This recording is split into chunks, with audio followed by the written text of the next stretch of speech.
Start recording, make sure everything's going okay. Seems to be green. Let me actually make sure, do I have... Okay, there's plenty of space. Hello? Hello. Hello? Do we have people? Oh, I need to post announcements actually, yeah. Hello, people. Who's this one?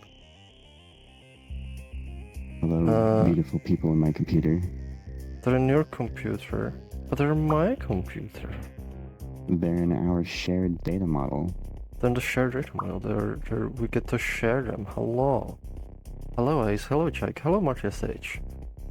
But Marty's saying that we are the people on their monitor. How does that work? I mean, it's all shared, really. It's all shared. It's all shared reality. It's what this platform is about. Oh, and we got Schnoppet. Actually, got one. We got a Schnoppet this week. We got a Schnoppet. We've missed the grand Schnoppets. Or we've gotten them late. Okay, posting one more announcement. Yeah. Blue sky. Long time no see, Jack. I totally didn't just see you like at least 5 minutes ago. Oh my god. More like 15 minutes, but whatever. Well, you see the time just gotten long because they selected the time and stretched it along the z-axis. Possibly the x-axis. Right. I thought it would be more wide. Z is long. Hello, yes. Everyone. Based word choice, yes. I wanted to do this one for a bit, but every time I was I'm gonna do this world. Thank you for the subscription, Lexavo. Every time I was about to do this world, it would be a bunch of technical issues and stuff, and I was I need something simpler for now. But now I'm back home, so I picked this world. Did run into a world. Sorry. I did run into an issue with this world. There's no seats in this area. There's some really up there, but it doesn't have nice views. So I had to sit on the speaker here, and so I was just standing here. And I was Sarah, I'm just gonna make a thing for you, something so you can stand on. And Sarah was nah, I'd crouch anyways. So this is our setup now. Thank you, Moonbase, for a subscription. Thank you very much. Yeah, Sarah's stand this time. Yeah, we get to stand, but we're kind of we're in a patting distance. I'm in patting distance. It's just the camera a little bit, but it does give a nice view too. And can glow. Subscribe with Probable Prime, yes. And we got Typo NX. There's 2 Typo NXs. Anyway, welcome to Resonance, everyone. And this is a weekly, usually, stream where we can ask anything about Resonite. Pretty much whatever we want. It can be technical things, it can be, whatever the philosophy of the platform is, where we are going, what our motivations, what do we want to, do. We can ask about theme, we can ask whatever, even if we just want casual questions, those are kind of fun too. The only thing, make sure when you ask a question, put a question mark in it. That way it kind of pops on our thing. I can actually show you in a sec. Oh, and you can see my hair. Let me fix that.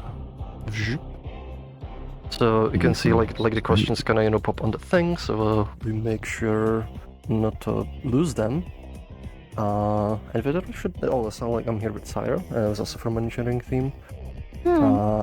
And we should be ready to get started, I think. We're gonna go through questions we got from Discord first. There's actually not as much as last week. So we get through those, and then we get to the questions from Twitch. So feel free to ask your Twitch questions right now. We're gonna go through them. Let me actually make a camera anchor so it's not kind of floating around too much, especially when I put the text on the screen. So you ready? Yeah. Can get started. So the first question is oh boy. The first question is from Missing. Since you guys seem to enjoy rambling about Doctor Who last time, least favorite Doctor Who episodes and why? I don't know if I'm I gonna- don't know if that works. No, I have one. Love and Monsters. Okay. I always skip that one. Like sometimes even like when I was showing Doctor Who to people, like I'm just like, we're gonna skip this one. Which one is that? Is that from the new one or? Oh, that's like, which season was it? Actually, see, I don't like it so much. I don't remember which season it's from. I think it's like third season. Doctor Who, Love With and Martha? Monsters. Like it's very Doctor Light episode. And it's like Oh. it's the one that's been like written by like a kid, like based on the design by like a kid, like where it was like a thing, which they kind of did okay with, but it's just it's kind of. Oh yeah, this is like the Tennant era, like Doctor Who. Yeah. I see. Yeah, it was like a while back, and the one is just like I don't know, it's something that's kind of ick about it. Actually, that's pretty much the only one. Like, that's the only one I can kind of like think of like most permanently. Like the other one, and I know like other people also mention this one quite often, is Fear Her. But I don't like. I find it a little bit like boring. Like it feels a little bit like drag to get through, but like it's not as bad. Like I do like some of the ideas in that one. But like the Love and Monsters, that one's like just escape. Yeah, I mean, I would have to agree. I don't know. I can't think of explicitly an episode I don't like. I don't know if there's an episode that I explicitly don't like. I mean, I don't really care for a lot of like the newer seasons of Doctor Who that have come out recently, just because I feel like, Yeah. I kind of feel like they're just kind of like, it's just, I don't know, they don't really feel like they have The hook. substance. Like they don't have the hook, and they just feel kind of like chintzy in like their writing and stuff. Yeah, it was like for me like a lot, especially a lot of the Chibnall era is kind of like that. It's just kind of like I watched through it. I'm like, and I don't have like super strong feelings. It's just kind of like there are like some highlights there, but like a lot of it just felt like, Yeah, it's just like it just kind of feels like they're capitalizing on like the recognition of Doctor Who rather than actually doing Doctor Who. It's like, wow, look at all these wacky characters, you know, in love, and it's just like, I don't. Okay. Give me Well, Doctor Chibnall was Who. also like things like he's like been really good like for setting up some stuff, because like there's stuff like where it's like ends up being kind of intriguing, but like then just ends up like being super chaotic mess. Yeah. And then it's just kind of let down by it. But I feel like for me the one like really dislike is like Love and Monsters. Yeah. If you don't remember it, watch it and then you won't like it. No, I remember it. Anyways, we can move to the next one. This one's shorter than the liked one. The next question is from Revi. Revi's asking, could we get one-time payment for headless client? Probably not. Like, because this is like one of those things, is, you know, like where it's like sort of like a subscription kind of service thing to help like support the project.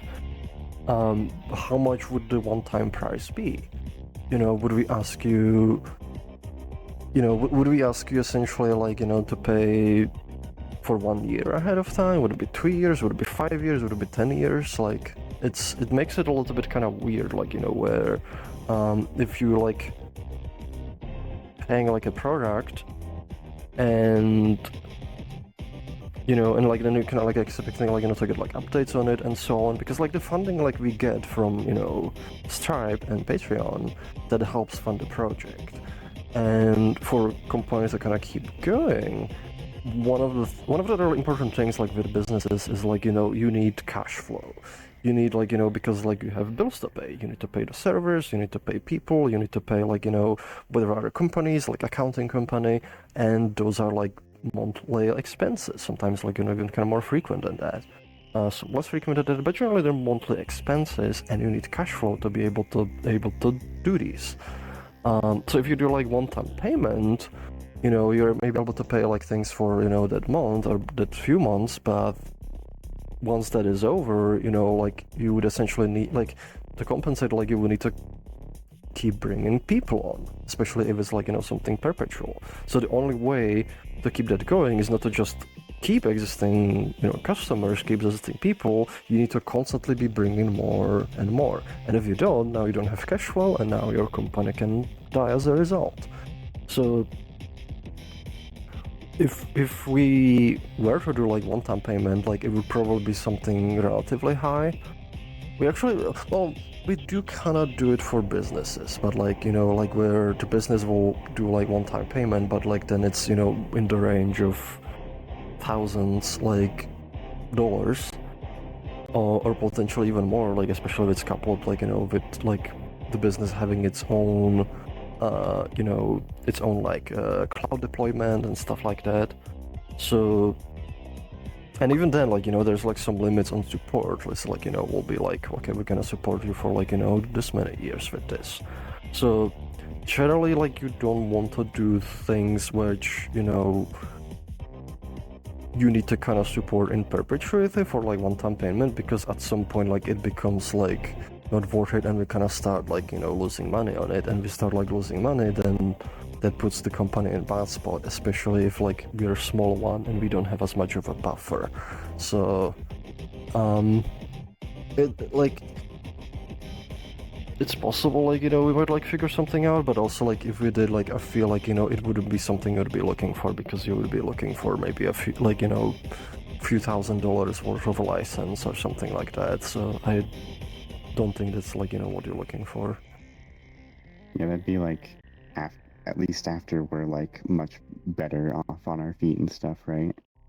Yeah, like, if so, this is the thing, is like, you know, like if we do have different sources of income, say like, you know, we launch like, you know, like a marketplace, and the marketplace starts bringing more, you know, substantial kind of funds, then we can be okay, like, this is a reliable revenue stream, you know, this is able to support a company. Now we can, you know, kind of free up some of the things that people wanted and make them kind of more accessible.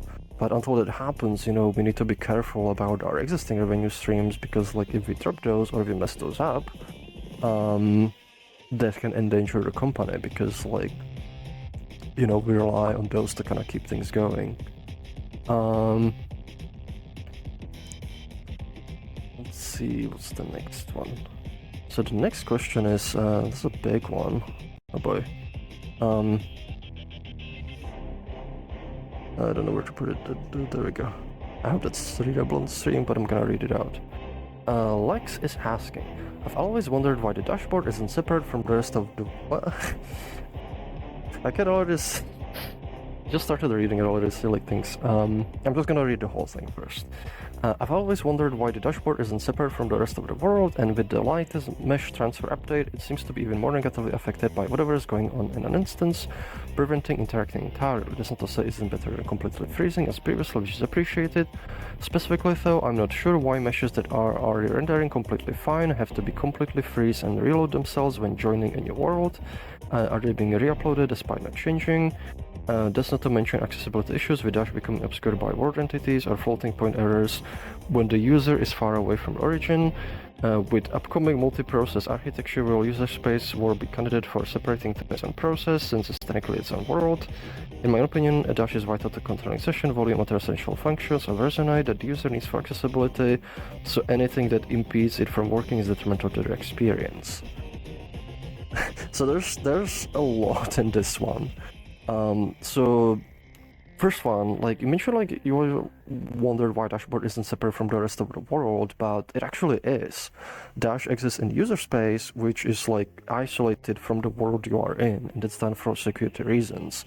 So the actual, you know, stuff that controls the Dash and what represents the Dash, it is separate from the world. It does not exist in the world you're in. And it's like, you know, done kind of on purpose. But what is like, you know, important distinction is like, you know, there's a difference between, you know, where something is and then like how it like pipes the data for rendering, because everything's rendered together. you know, like you have like a single renderer and like it needs to render everything together. And with the mesh upload, you know, you need to push, like, whenever the mesh data changes, which I'll also get into in a little bit because you mentioned some things about that. Whenever the mesh data like updates, you know, it needs to be pushed to the GPU. Problem is, especially with like, you know, DirectX 11, with OpenGL, that, you know, those APIs that needs to happen on the rendering thread, which is, and it's effectively single threaded. Like you cannot be, you know, pushing new data to the GPU while another thread is like doing rendering with the GPU. It just ends up exploding. So even if you have like, you know, a bunch of separate things, say, I will grab a brush. Where's the brush? Brushes. Should probably grab it at the beginning. So say like, you know, you have like lots of like separate things, like each one of these is meshes, you know, and say like, you know, this is one world and this is another world, and all of these are updating, and then, oh, actually I need to turn that close. There we go. So say like, you know, these are like individual meshes, they're like uploading, and they exist in separate worlds, you know, they are separate, but the GPU, you have like your GPU here. Actually, let me do this. I cannot draw backwards, so I'm just gonna do this. So you get your GPU, and then you got, you know, like DirectX 11. So you need to pipe your data. This all needs to go in a queue because it's being piped through the same thing. So even though, like, you know, the dash is a separate, it's separate from the world, the data it generates, it needs to be piped through the same interface, because that's just unfortunately how DirectX works and how the graphics APIs work. Which means any of these things, if it wants to push data in, it's gonna block the queue. Now, what we can do to help with that is, because like what happens is, you know, like imagine we have a queue of the mesh uploads. So let's say this is the queue, and then we have like a high priority queue. So we actually have like 2 queues right now. And this is all being, you know, uploaded, like, you know, this is being uploaded to the GPU. So whenever stuff gets put in the queue, you know, we have like differently sized like uploads. I'm just gonna put some here, like, you know, like here, and here, and here. And it's like there's a big upload here. So say the top one is the high priority queue. This is, you know, for like your UIs and so on. So, and this is the dash, you know, update. It pushes this in, it uploads it, and maybe there's like, you know, another one after it. So it pushes this one, uploads it, pushes this one, uploads it while this big upload is waiting. But now this queue is free. So what happens, it queues up this upload, and this one takes a while. And in the meanwhile, as this one's kind of, you know, going through and it's taking a bit, your dash updates again, so it puts this here, but this one's already processing this, so it has to wait for this big upload to happen until it can, you know, push itself again. So that's like one of the things that kind of like, you know, happens where like a big upload, like once it starts, it essentially ends up like clogging up the queue for a while. And one of the things we've done is like, you know, that like this uploading, it can actually render another frame in between, but it's still kind of continuing the upload. What we want to do is like sort of interweave it. So we can, you know, kind of split this one into like smaller parts. And then as it's uploading, we can pause it.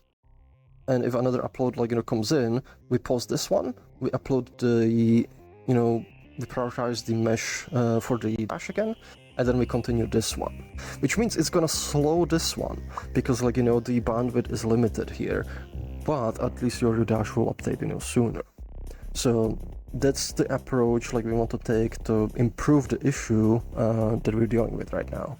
Which is also like a funny thing, because this kind of happens with development, is like when you optimize some things, sometimes that reveals, like, you know, another issues with some systems, because they, you know, they were designed when that optimization didn't exist, so like we didn't need that kind of, you know, behavior.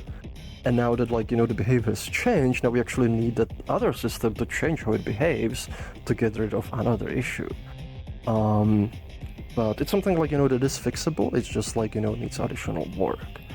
However, you also mentioned you know, you specifically mentioned specifically too, I'm not sure why meshes are there rendering completely fine, have completely freeze and real themselves when joining a new world. That's the problem, is they, like I'm a little bit actually confused by the question, because like you're saying they're being re-uploaded despite not changing. They are changing, that's the whole point.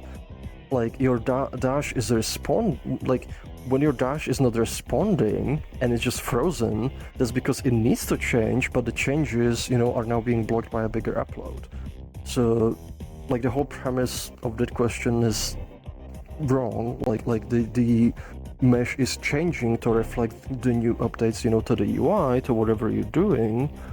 And those changes need to be uploaded through. So like what you're seeing is, you know, the mesh that represents the UI, whatever state it was last time, you know, with the last upload, but like to get a new UI update, it needs to update the mesh with the new state. So, you know, that's like pretty much like another point is like the mesh is changing. That's, you know, why. And the fact that, like, you know, it's frozen means that like, you know, you're seeing whatever the last state was. And to like change that state, you need to upload updated version of the mesh. They're also like mentioning like stuff like, you know, accessibility issues, like for entities floating point, like those are completely separate from the mesh upload. Like that's like a different thing. They're different problems. There are also problems like we want to, like, you know, address in different ways. Like one of them for like the dash is, you know, ability, so you can, like, you know, toggle it to be like overlaid over everything or not overlaid over everything. And we kind of experimented like with it for a bit, but there's actually one issue, like if you have it render over everything, that we found out that becomes very confusing for users is when you spawn things. Because imagine like you're in your dash and you spawn something. Like, let me actually switch this to smooth POV and also render private UI. There we go. So say like you open your dash and you spawn something, I click this, I see it in front of me. The problem is, if the dash renders over everything, this would be blocked. I wouldn't see that I just spawned this because this is in world, and the dash would be rendered on top. And that kind of becomes confusing, like, you know, behavior, because like right now if I spawn something I can see it right away, oh there it is. But what happened when the dash was rendering over everything is, like, you know, you would spawn things and it'll be like, why is this not spawning, like why is it, and then you close dash, you'll be like, oh there it is.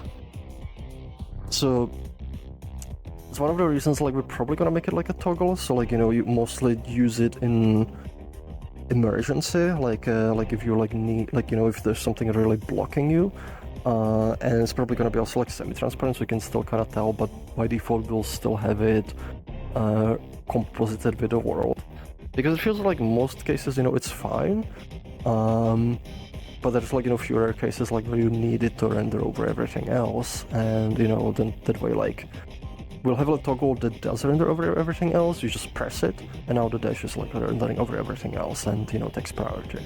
So it's kind of like, you know, balanced with, like, you know, UI, UX things and so on.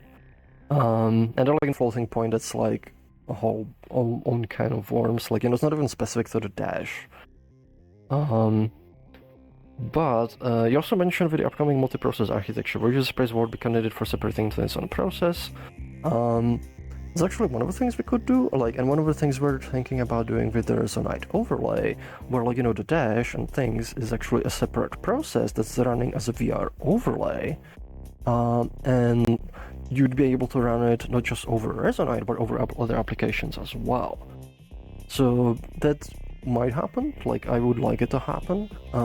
It's not gonna happen as part of the initial push, because that would kind of add complexity to it, but it's very likely to happen at some point, like, you know, later. Which also might help, because, like, in some ways, you know, that the multi-process separation, like, helps further kind of isolate things and make them more independent of each other. It does add, like, additional complexity, but, like, I would like this one to happen. And it might also make, like, you know, neat things where, like, you know, you can literally be, you know, you can use your dash in other VR applications as well. You know, it could be, for example, in VR chat, you could still be messaging people on the Resonite, or maybe even have, like, you know, integrations with that. And you could even like maybe like use other parts of the overlay where like actually you spawn something and it spawns in an overlay that's over the other application. So there's like a lot of kind of potential exciting applications there. I think it kind of answers most of everything in this one.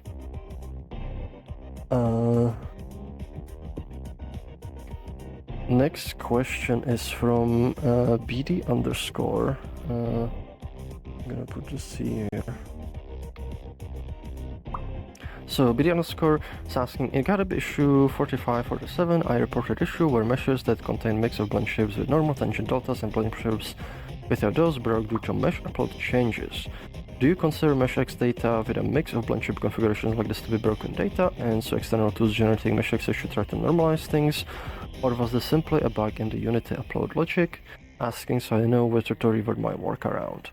So this one I don't consider a bug, like we made adjustments so like you can actually mix blend shapes, and like it is also supported on the rendering end. So it is okay.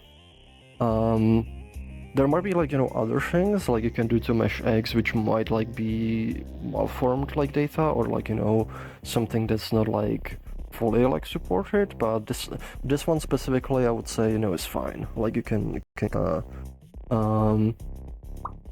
like you can generate blend shapes where only some of them have like normals. The only thing I would say is like I don't actually know if you can even generate it with a structure, is like where if you have blend shapes with multiple frames where some of them would have normals and some of them would not. So like if you have a blend shape, you know, specific blend shape, either all the frames should have normals and tangents, or, you know, none of them should. But then like, you know, different blend shapes, you can have blend shapes where some have normals and some don't. Next question is from Mark N. Mark, that's a big one too. Mark N is asking, an issue for this has already been posted on GitHub, but I would like to ask a bit about it as well. In a world with other users, including Linux clients, when you grab avatar, you want to change into equip from context menu, grabber slots gets left behind your avatar hand, and your ungrabber disappears. When the grabber remains on the avatar, you take an off. Avatar no longer grab. I've seen this is confusing other situation. Furthermore, if you save avatar grabber, yeah, I would say like, hold on, which is problem result multiple grabbers in a single hand. This issue is very easy to reproduce and it's frequently encountered by Peter. We've just started Resonite, so I would appreciate if we could consider taking measures to address this problem. I can't really like look into the issue right now, so like generally like what we recommend if you feel like an issue is important is make sure it gets upvotes on GitHub. That way it kind of, you know, pops up. You can also provide this in the GitHub issue itself. Be like, you know, like I run into new users getting confused by this. You know, give us like a little additional context, you know, why it should be prioritized. But it should happen within the issue itself. Like we're not able to prioritize things on stream like this.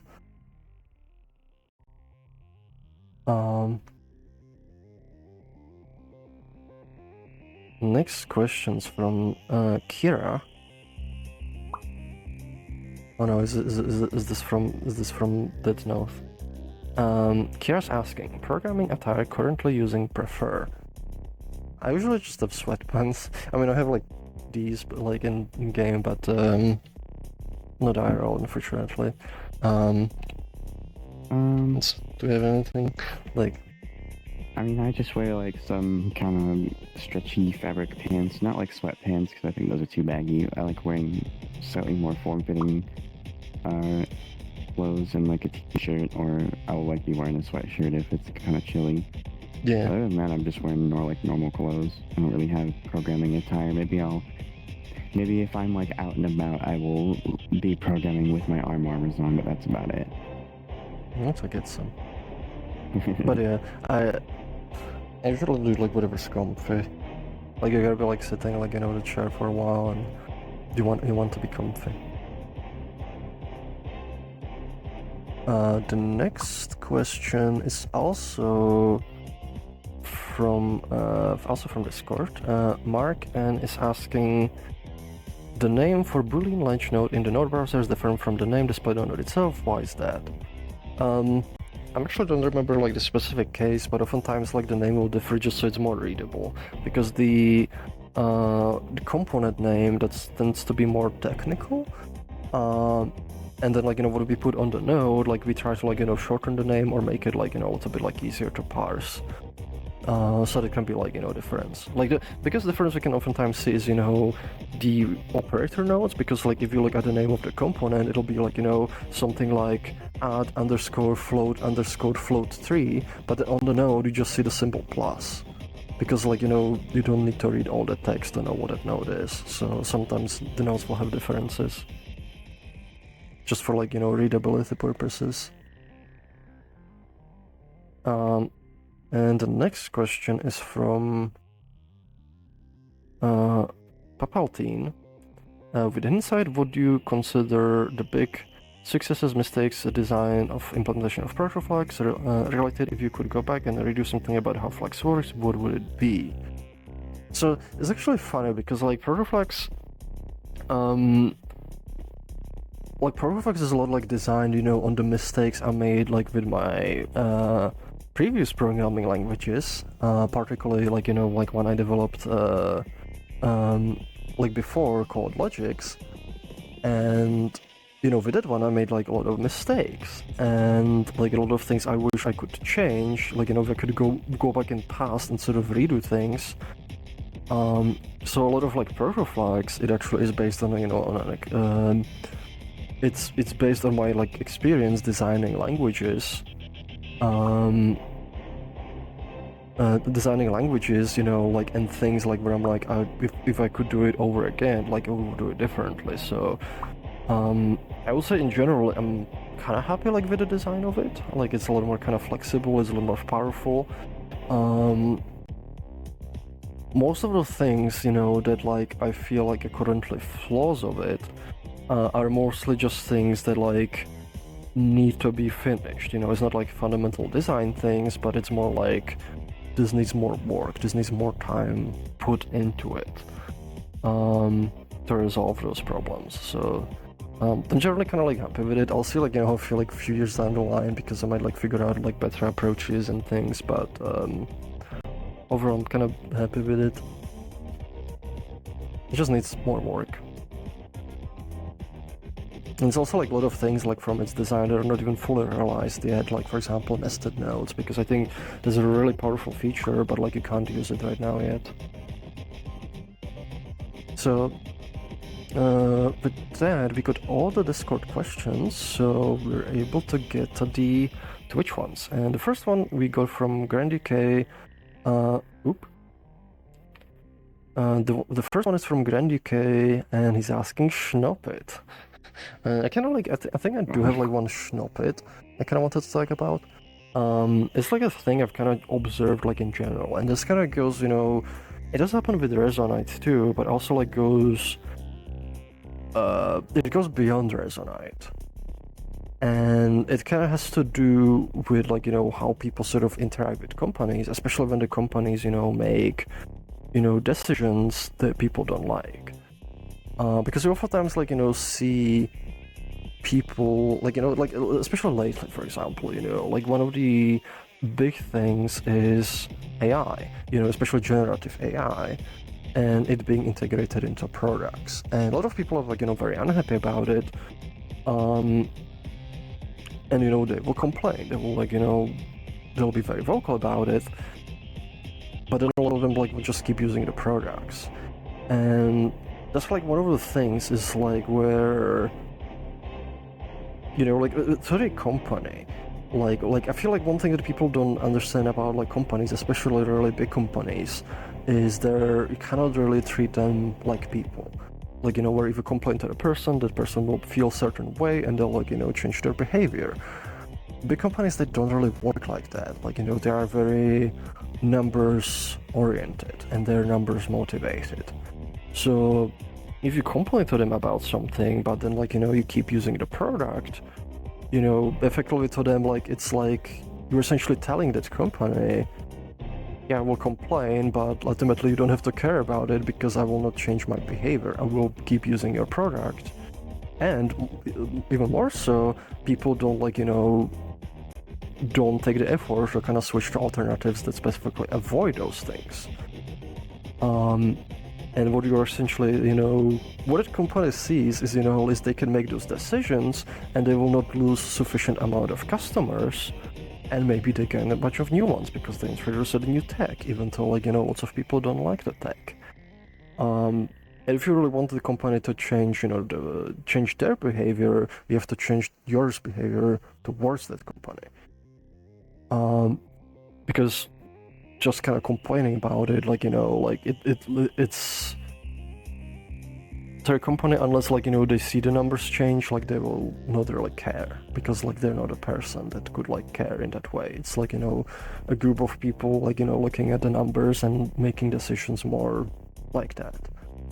And it's actually kind of the flip side of it is where oftentimes feel on our end, with Resonite, is because we're very principle driven. And oftentimes it actually feels sticking to principles and doing the right thing in some cases is actually worse than doing the wrong thing. And it makes our job harder because we're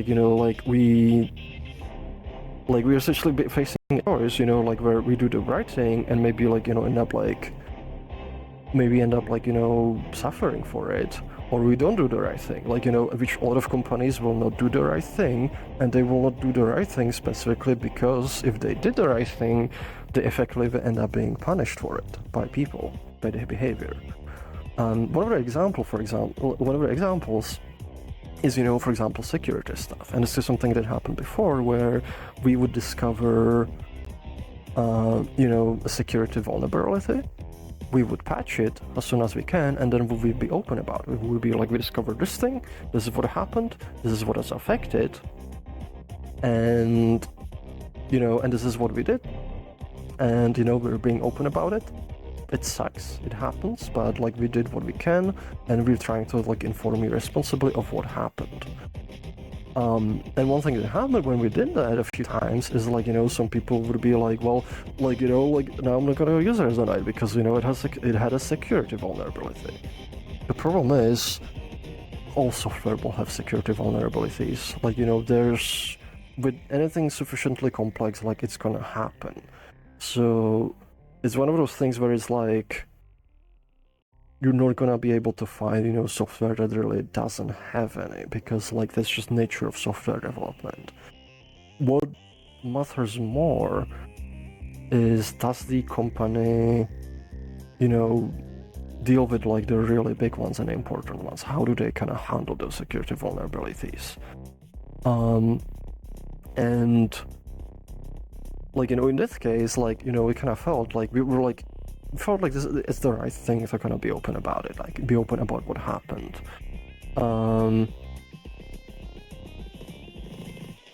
But with that kind of backlash, it makes you think, if we just patched it quietly and didn't inform people, we would be better off. And we're not gonna do that because, again, we are a very principled company, but a lot of companies will end up doing that. They will not tell you about it. And by people, if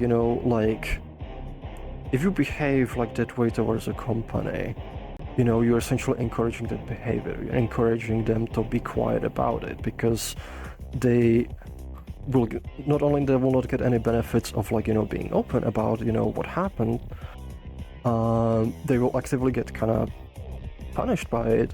So if their principles are not strong enough, they will not tell you. They will make the decision to be quiet about it, or maybe be very vague about it. Maybe be whenever you see the changelog where it's fix some issues and security things, and they don't elaborate. That could be behind the decision. They are trying to avoid it kind of backlash. And kind of bringing back to the AI, there's the same kind of thing. Is if you're a company and you want to be we don't want to do generative AI, and it makes things more difficult because there's a lot of opportunities. We even as Yellow Document Studios, that we passed on just because it kind of involved, like, you know, having to integrate, like, generative AI. When you know, for example, like, you know, talk, like, with people in the industry, a lot of them, because, like, this is the current hype, a lot of them will be like, AI, AI, AI, AI. They like, and they want it. And if you do AI, you know, they'll throw money at you. And it takes, you know, it takes, you know, a lot of kind of like principle to like be like, you know, we will avoid it. Like, you know, we will not take this money. We'll stick to our principles. But then, like, you know, under company that goes and they say, yes, we will do it, they will get funding, they will get more people, you know, it makes it easier for them because people end up, like, you know, supporting it. Even though they're vocal that they don't like it, they end up supporting it. So all those times, like, it's effectively, you know, saying no, you know, like, to that support. And it makes things difficult. And there's a things, you know, like, where it just, there's, you know, like, especially from the perspective of a company, like, there's a difference between what people say and what people do, and the company will care what people do.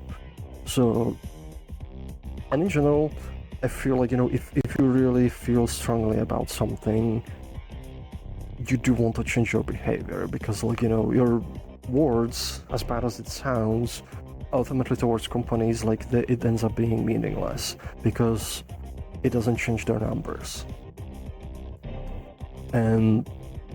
But if you do end up, like, you know, for example, you look for companies that are avoiding AI, you know, they're avoiding crypto, that are avoiding, you know, things you don't like, and specifically making their stance on it, and you support those, and you stop supporting those companies, that actually moves the numbers. And what it does, it makes those companies viable. And if those companies are viable, that makes it, you know, easier to kind of, like, you know, resist those things, or maybe do them more responsibly. But, like, you know, you do need to make change in the behavior. And it's kind of, you know, what this kind of boils down to, because it feels like, you know, oftentimes we, like, especially during development of Resonite and making decisions for a company, is like, we've been dealing with a lot of kind of difficulties for, like, sticking to our principles, and we will keep doing it. But it is difficult because of, like, you know, how people kind of behave.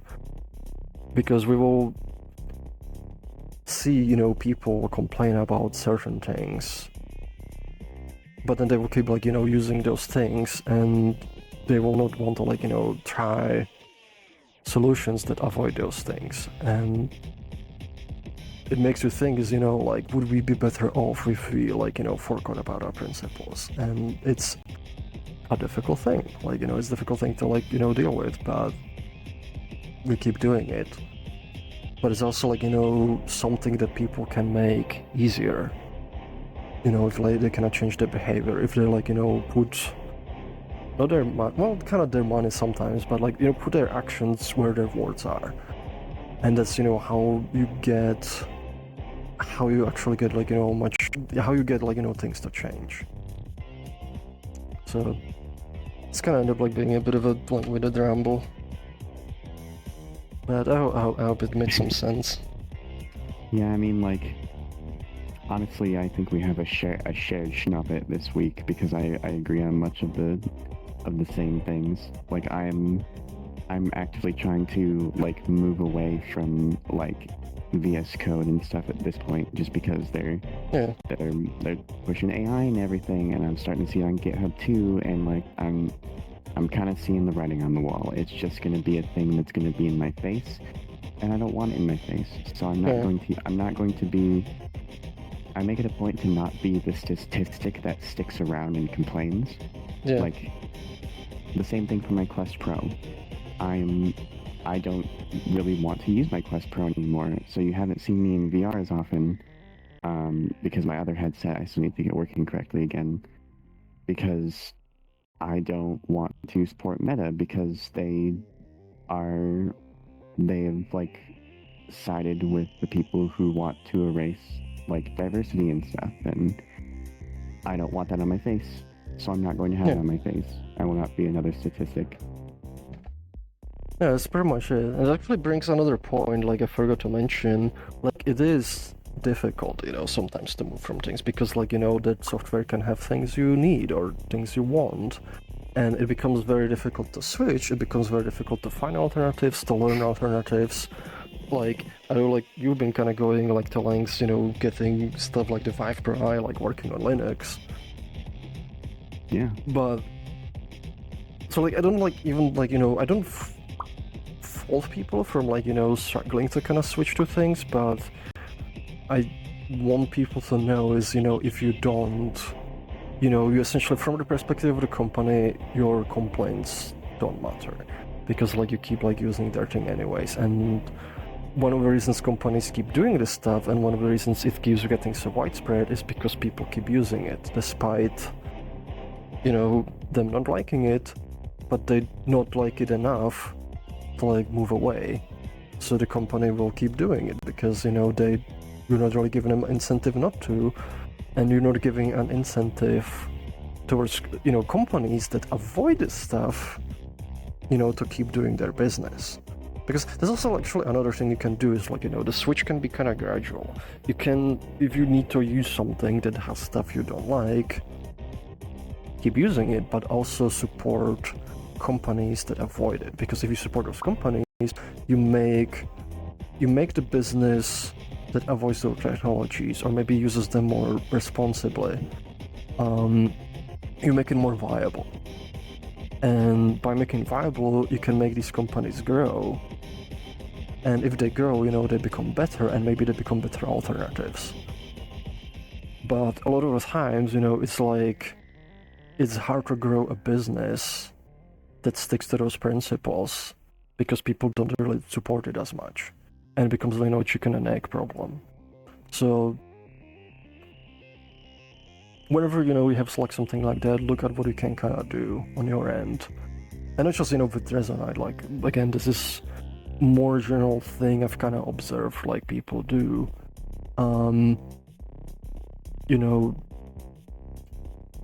I just want people to be kind of more aware of, like, the difference between, like, what you say and what you do. And that, like, what you say doesn't matter to companies as much as what you do. And it kind of goes, from both ends, like, both from, like, not supporting companies and supporting ones that do the stuff or avoid doing the stuff, like, you don't want to do.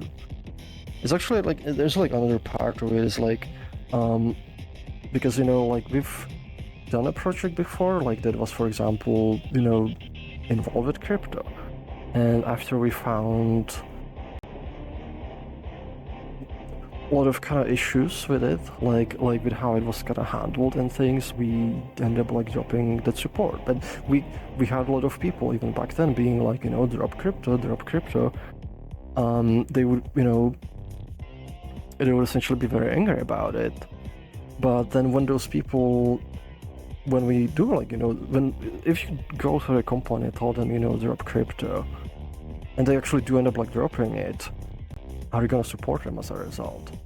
Because recently I've had, like, some people be like, they even felt like we did that, and we did that, like, at great risk to ourselves.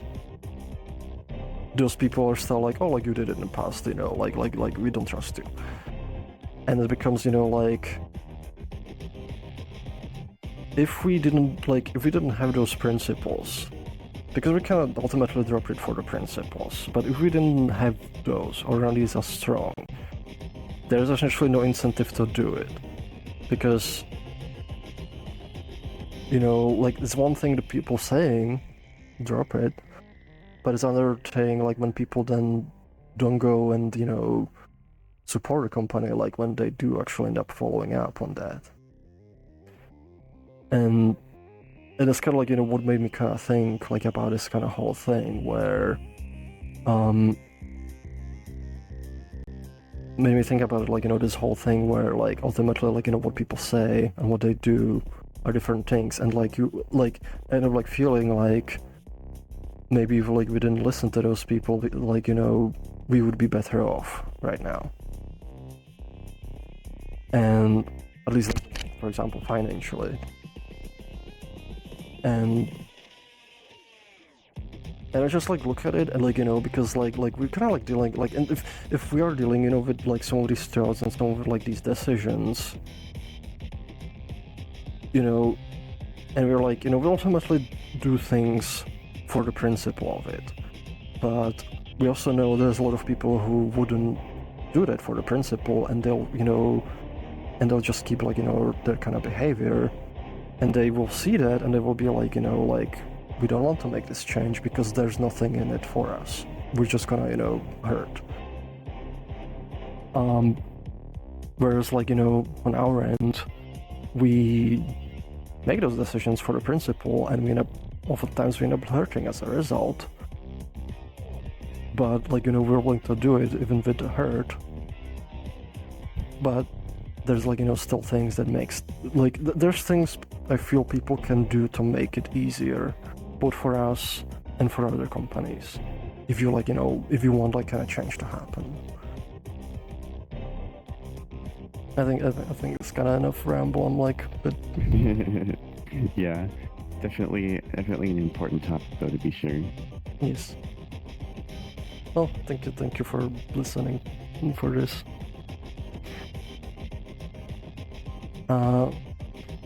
So next one, we also got the subscription from Lexavo, thank you. There's actually one more thing I want to mention too, is like, you know, because I mentioned like, you know, it is difficult, but we also, one of the reasons we are able to do it is because we did actually have enough support from our community, from people who helped us, you know, get through some of the stuff we dealt with in the past. And one of the reasons we are here, and one of the reasons we are able to keep sticking to the principles, is because we did get enough support. So like, you know, just to kind of bring a positive, you know, side to it. Because if we didn't have that support, I don't think we'd be able to get, you know, away from that kind of situation. And it's because like, you know, people wanted to like support us, like we were able to be here. So like, I'm thankful for that. Oop, and I keep flying off.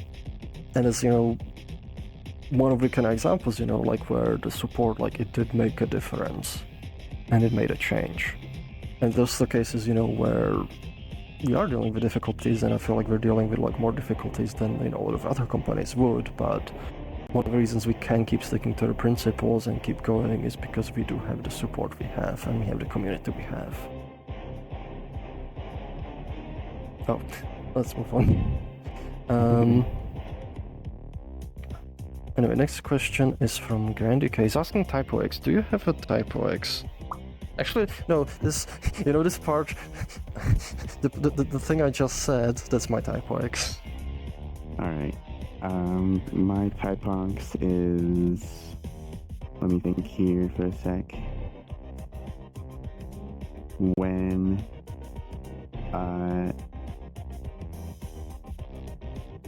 I don't have a good one. I guess when a library works for the most part after you make some changes, that's my TypoX. Oh, yeah, that's a good one. I got the shared memory like a library, Q library working. Pretty good under net standard too, and it actually was not that hard. And it worked pretty good. So I'm happy about that. That's my TypoX. Yeah, that's a good feeling. It's like when something doesn't work and then like you keep hacking at it and like then suddenly it works and you're like, yay. It's like, it finally works. It's like, you could say, you know, like when it doesn't work, it makes you snap it, and like once it does work, it makes you TypoX. Yes, it's like the feeling of going from like, God, this is so stupid, I feel so stupid, to I'm literally God. There's actually a meme for like programmers like that's like that. So we need another one because Ace on Twitch is also asking TypoX. No, it's okay. We just do one. I like it when all my friends are really cool. There we go. Yay. Also thank you Moonbase for the subscription. I think we already said like, yeah, thanks earlier, but it's popped out in the history. So the next one, which is actual questions from Twitch, is from Check the Fox Author. I've asked this on the nested nodes GitHub issue, but I figure I could also ask it here. Some components expose a reference field for functions delegates, like the custom can grab chicken grab component. With nested nodes, we'll be able to define protoflex functions that can be used with these. I mean, eventually, yes. I don't know if it's gonna come like immediately with nested nodes, but the nested nodes are a necessary component for it, because nested node, it sort of defines like an interface, and we would be able to like, you know, make a thing where if it conforms to a specific interface, then you can actually pass it as a function. It's gonna need like, you know, it needs to be wrapped around because it needs to, you know, call into the protoflex system and whatnot, but you know, once we have nested nodes, like that pretty much makes it much easier to implement. And the goal is like, you know, yes, eventually like you'll be able to like define a function, and if there's like a delegate, you'll be able to like, you know, pass your nested node. Next question is from VT Arxos. Froox, they have some software which you do not mind parting ways. That's a weird question. I don't have any software. What? I don't know. What does it mean? I don't have any sulfur either. Why would I have a sulfur? Mm-hmm. I mean, I don't like... I did used to collect minerals. I actually had like bismuth crystals, which I really liked. They look very pretty, but I don't have those anymore. I have to get more bismuth. But I don't know about sulfur. I don't know how stable is like pure sulfur. Like, it's like...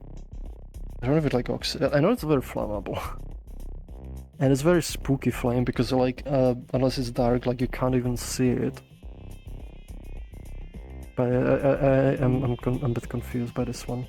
Asukip, thank you for the subscription. Wow. Why do I feel like Kip subscribes every week? I don't know. Next question's from Moonbase. Had a question regarding to the splitting prototype that you showed off in your latest vid. Notice that on the left-hand command prompt it showed Unity was connecting via... Why did it censor that? Or something, isn't that slower? Do you know what's the... Oh, they said, so I think it censored it because it was like TCP.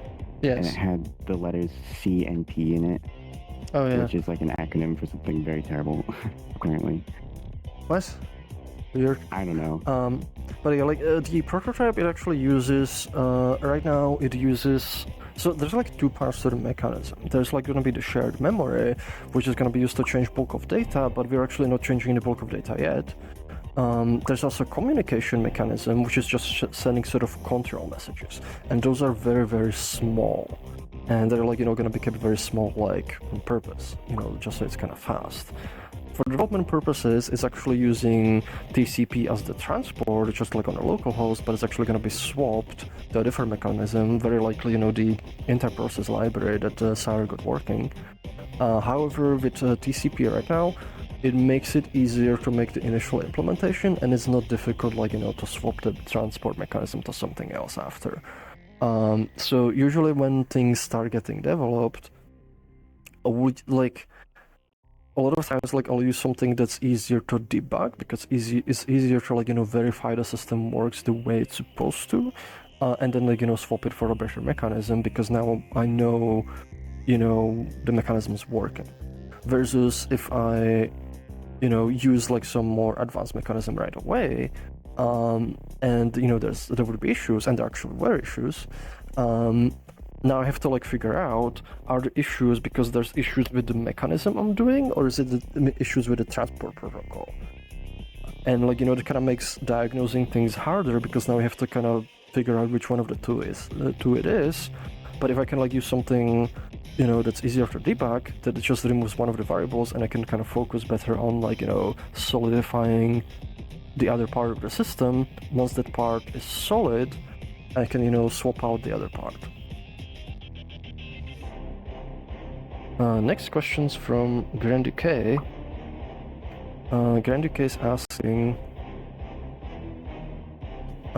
why do I get Taskmaster, UK TV show vibes from these two here, with Froox on chair and Sarah with none. On the TV show, the main host has throne and another host has basic chair.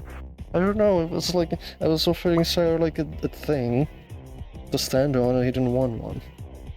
I wanted to stand because I am usually like crouched all the time, so like. I mean, you could still stand, just a bit higher. Yeah, but then my head would be off the screen. No, your head is like below, like there's plenty of space here. Yeah, but then I wouldn't be within padding distance. Okay, he makes a fair point. He gets pathing. Ah! Do they do pathing in Taskmaster? Oh no. Oh no, next question's from Grand UK. Kirk is asking, favorite Stargate episode, any series? Oh my god, there's so much. We're gonna be here forever. Oh my god, dude. We spent too long on the Schnopit, like, to really go in depth. There's a lot, like, I don't even know where to begin. I mean, I'm gonna like go with funny one, which is 200, which is like, you know, sort of celebratory episode, which is like, it's very cleverly done, but it's also like very funny because it's like doing behind the scenes without really doing behind the scenes, and it's just so goofy, but you also needed to have been watching the show like forever for it. But like I like a lot of the kind of like mind-blowing episodes and like, or like the weird like weird high concept sci-fi ones, which there's a lot in Stargate. Like I feel like Stargate's like the Simpsons, it's like the sci-fi equivalent of like Simpsons did it, because they've done so many concepts. Like for example, the one I really like in Atlantis, I think it was it series 5 or 4? It was the one Ghost in the Machine, because that one has kind of, you know, these kind of like spooky like vibes to it and so on. But you know, stuff like that, I really like stuff like that. But like there's too many individual episodes. I don't actually remember a lot of their names. Yeah, I have to kind of like look through the list, because like I do remember like lots of like really cool like moments from Stargate. Like, you know, there's like for example the one like where Carter like blows up the sun. Well, not the sun, like a star.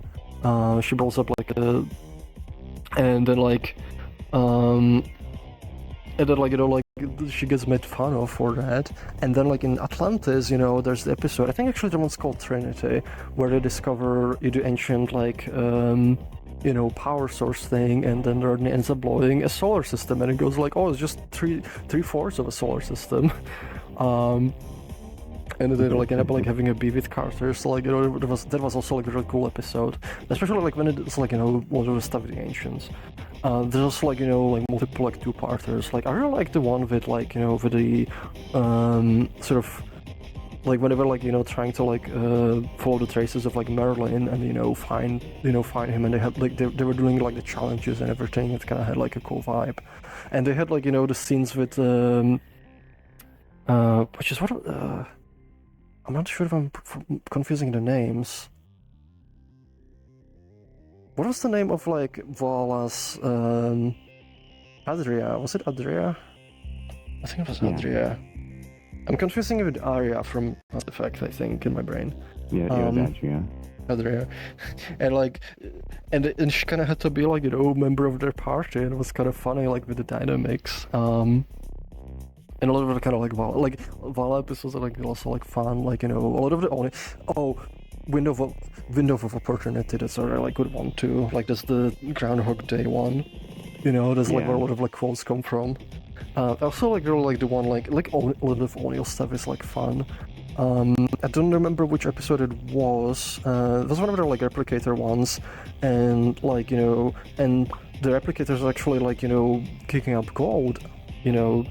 And then like Ball, he like projects himself through the Stargate to like sort of ask for help, and, you know, and like only like, and he's like just waiting there, you know, there's like Walter, and he's like, oh, he'll be in a minute, and then like, you know, O'Neill comes in, and he's like, and at some point like Ball goes like, you know, like, you know, like, or O'Neill like goes like, you know, like, you know, sorry to keep you waiting, you know, it's like I was having a lovely brunch, and like, and Ball just goes like, impudence, and O'Neill's like, No, tuna. And I forget which actually. tuna actually, yeah.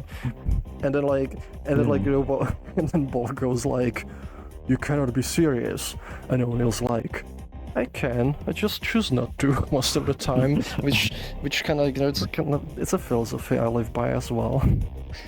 Yeah.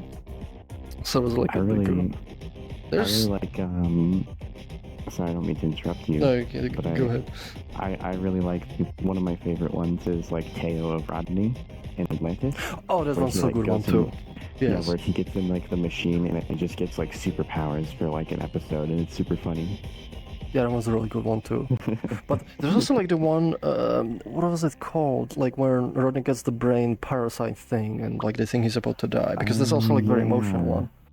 That one is that one is very emotional. I was actually It's also very going emotional.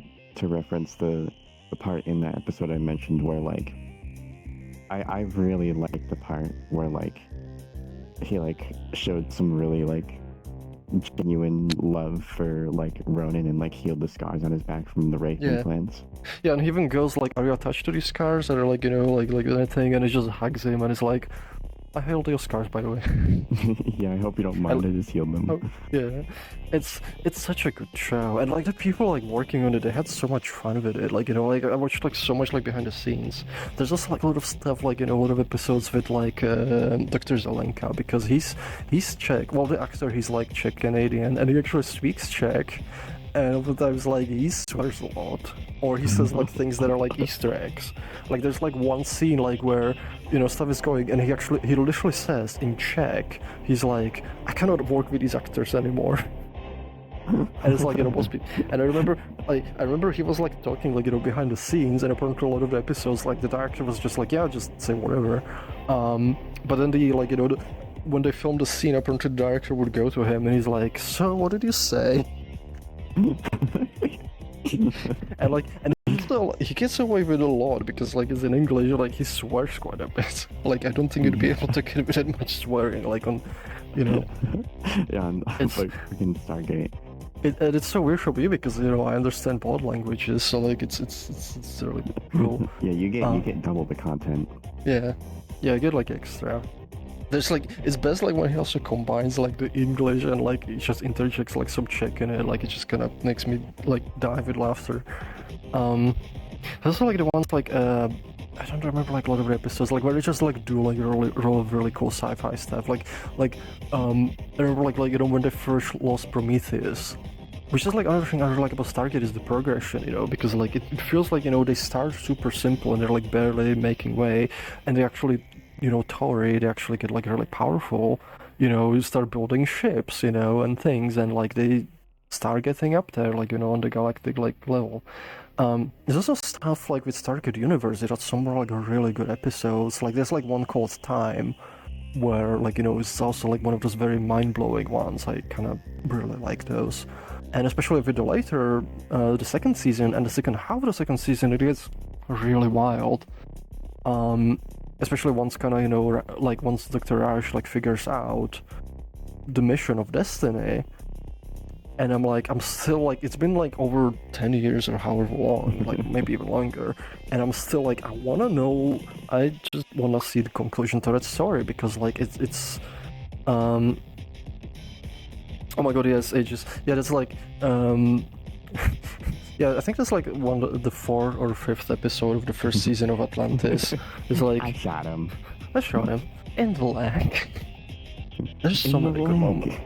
There's so many good moments like that. Like it's so hard to choose, and like it's been a while since I watched, so I don't remember a lot of the names of the episodes. But like it's just there's a lot of replicator stuff, especially like the Asuran replicators. Like I really like those too. Oh, those are such an emotional conflict with those ones. It makes me feel so bad, like for like what was his name and something. I think his name was like. Neon? It was like a number. It was a number. It was some number. No. Not these replicators. The Asuran replicators in Atlantis. Right. Yes. Yeah. Because yeah. I think it was Neon or something, like the blonde guy. Yeah, who's like one of the good ones. Because you got like Oberoth, like who's like very super grumpy, like, and then like you got Niam. and he kind of helps them, and they reprogram him, and I felt so bad. Yeah. I was like, he was one of the cool ones. So, like, I was hoping they would get a replicator body. Yeah. Oh, and the one, another super good one is like First Contact. Like, when, and it's also a two-parter. I forget the second name, I think. But like, when they have like, there's like a ship, and they put a shield, and like the shield the ship just goes through the shield, and they like, and they just make a hole, and they just like, kidnap like Rodney and Daniel Jackson, and like they have like, pretty much everybody on Atlantis, like they just have no chance against them. And spoiler alert, it turns out to be like a faction of the Asgard, but like, they're in these suits, like, and they're just like super overpowered. And like there's a really cool feeling, like when they're like, they're like, there's like stuff out there they have like no chance against. They just like, they're very like surgical. They like, go make a hole, and also it's cool because you see a technology that like they use, like to just make a surgical strike and like, get out of there, and it's like super quick, and like, it's like, yeah, that's what aliens with a tech would do. Yeah, like especially because Atlantis' tech has always been like the trump card, like the most advanced tech you've ever seen in the whole entire series. Yes. But then you just see these aliens come in, and they're like, screw your shield, screw your freaking like security systems. We're taking your guys. Goodbye. Yeah. Well, they were using ancient tech. Because like they True, were, but even so, like, yeah, the way they use they it. know how it works. Yeah. I mean, there's actually a thing, there's like a meme, like, like, actually I might have it saved somewhere. It's like, Stargate Atlantis, let's see. I have a whole folder for Stargate memes. Oh my gosh, your inventory on the main stream is really funny looking. Oh, I still have this on. Oh, let me actually turn it off. Where's my thing? Don't need to run. Oh, there's going to be a really good frame in there. I hope someone clips, because there was like a face on the one of the thumbnails. I really hope someone gets that. Is it this one? Clipping. Is it this face? Is it this face? This is an old meme. This is, you're welcome. You're welcome, stream. Aegis is probably freaking out right now because he likes this meme.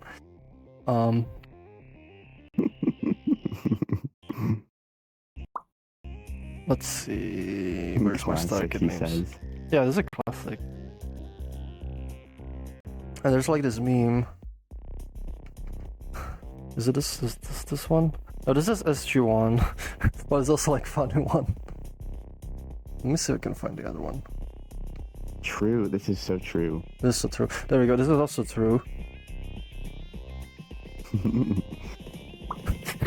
Yeah, this also sums it up. I really like on Atlantis because like it feels like, like with SG1, like you get like these little nuggets, like of ancients, and like it's still like ramping a bit, but you only get like little nuggets, and then like Atlantis is just like ancient stuff, and I'm like, yay. It's like one of the things like I would love is like, because I know like a lot of the actors as well, they're kind of like nerdy. Especially, like, David Hewlett, like, he plays, he played, like, Dr. Rodney McKay, and he has VR, and I'm like, I wonder what it would take to, like, get them here, and, like, explore a bit, especially because, like, there's a bunch of Stargate nerds and people building, like, Stargate, like, stuff on here. If you're watching, David, we really like you. Please come on over. we will totally not freak out and explode with excitement. Literally. We'll literally explode. We'll literally explode. Yeah, like, which we can do here.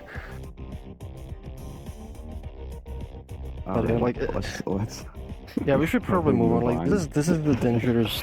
Like, we could. Questions. This is a dangerous question this late into the stream. Like, ask us earlier. Oh dear. So the next question is from. Actually, wait, I can put them above you. There we go. Yes. Hey, Froox, I do wonder about the timeline about Resonite. How long until 1.0? We don't do timelines. Like, there's too much unknown, Yeah. like to like really know. So Oh, that's not we how also version numbers work. yeah, we also like we don't like. It depends what you mean by 1.0. Like, because it means like that does it mean like kind of coming out of beta? Because we don't do that kind of like versioning. So like I would say like 1.0 is like come out of beta or something. Which, like, I would say at least a year. At least. Probably. Next question is VT Arxos is asking, does Barry Manilow know you raid his wardrobe? I don't know what that means. I don't know who that is. Yeah, I don't know what it is, unfortunately. It's in a chat question. Yeah, if you want another like dangerous questions, ask me about Orville. But no, probably not this stream. Just sometime in the future. Nuki-kun's asking, having an issue with Avatar Station where avatars in the back seem to be making the initial load before joining in take long time. What causes wars take longer than the initial load? What is it doing before it brings you in? How can I optimize the time down? So it's probably to do with like the new mesh upload, because what it does, it sort of spreads the mesh upload over time, so you don't hitch as much, but it means like the load will take a bit longer. Some of the things that will help is like once we do the interweaving, so like stuff can get be done in between, but it still means those avatars will take longer to load themselves. The best thing like you could do like in that case is probably would have those avatars load initially, but that might be kind of tricky to do. Like load them in like dynamically or something, but we don't have like super good mechanisms for it right now. Epic Easton is asking, can you... there's like leaves in the front. Can you perform interpretive dance of the splitting? No. Oh, there you go. That's my interpretive dance.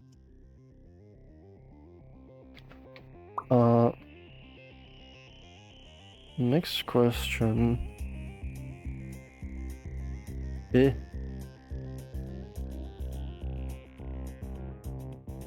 Next question. There's like leaves in front. Okay, hold on. Sorry, I'm having trouble. There we go. That's better. Candy Case asking, how much do license-paying businesses and Aki media clients influence features and direction of the project? So direction, generally not much. That's kind of given by us, but features, they can have an influence. And it pretty much depends, how much they're willing to pay for it and how big the feature ask is. We did like prioritize like some things, for businesses. So far, it's been like, stuff where it's relatively smaller and is like, is something that can be done, oftentimes by Purple Prime. So like Prime, like he deals a little with the business side of the stuff, and whereas like a feature request, oftentimes it's for like improving headless, improving like certain things. He'll take care of those tasks, and that helps us bring us additional funding for the project. So if it will be something bigger, then it's kind of harder. In some cases, it's kind of aligned with things, like for example, a lot of the businesses and clients, they want better performance. The community wants better performance, so that was, very strong aligned. So, the question is like, did they influence it? Like, we would probably be doing it anyways, but it's like, good kind of synergy with that. But it depends. It depends about like how much like funding they're willing to do and like what their ask is. And like we kind of was talking about like earlier, my Schnappy, there's definitely stuff like we've said no to like already.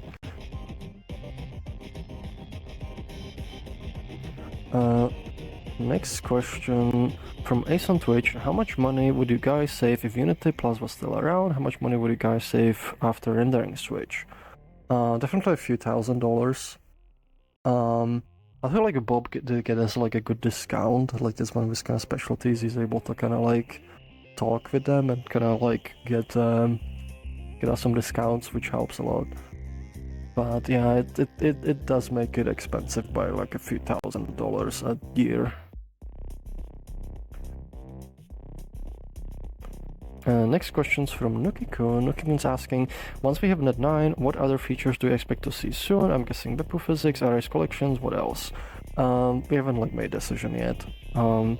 Physics is definitely high on the list, collections is high on the list, UI, IK high on the list, but no decision has been made yet. We'll kind of usually like do it more, like right now like my brain is essentially like full of like, you know, it's full of like splitting, so I don't want to like fill it with like, you know, other stuff until I'm done with that. Next question's also from Grand UK. Grand UK is asking, there are systems made in Rezo that unintentionally block both laser and side of the dash. Would it be possible to go option to make dash take priority over the world you're in for rendering and laser interaction? Yes, yeah, that is possible. We just need to like make like a button for it and implement it. So, if this is like a common issue, I would say, you know, make sure there's a GitHub issue for it and like getting a bunch of bug folds on it, because this like oftentimes like what influences what we prioritize. Next question is from Caster Blades. Caster Blades is asking, how am I gonna place this?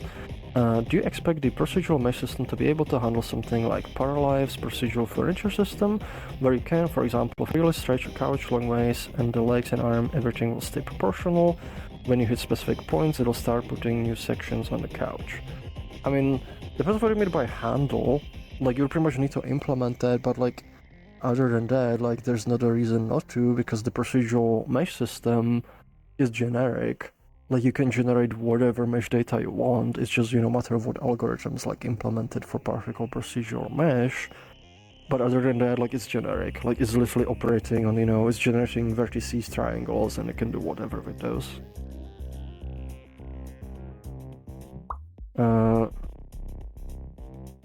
Next questions. Well, we can already answer this one.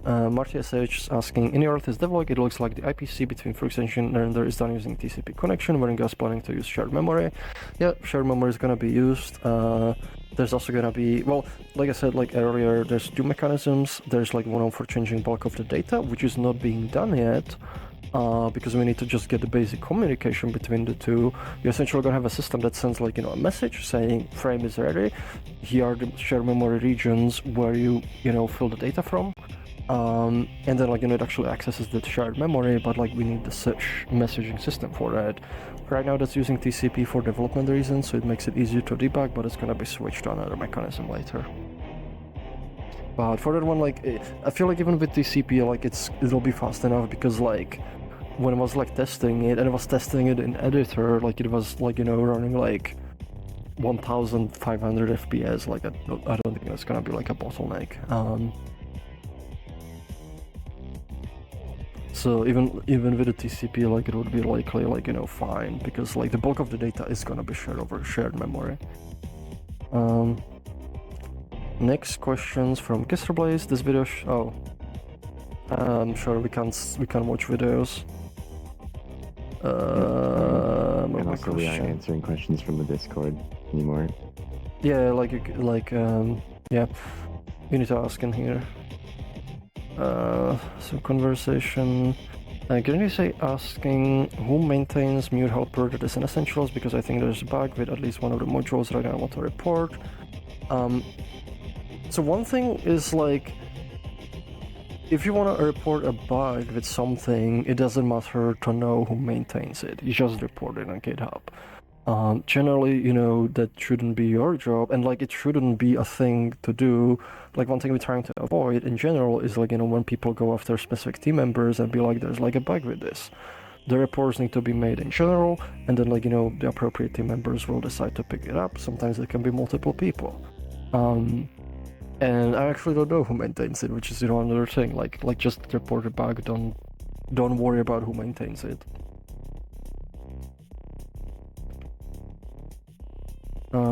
Next question is from Angel Boy. Having trouble positioning these. Angel was asking, in the context of using Resonite over other applications, would that mean I could finally use my VR face tracking as virtual face cam while playing graphically intense games? I don't plan to get face cam for a variety of reasons, plus I perfected my face tracking in Resonite, so I'd like to use that for streams too and such.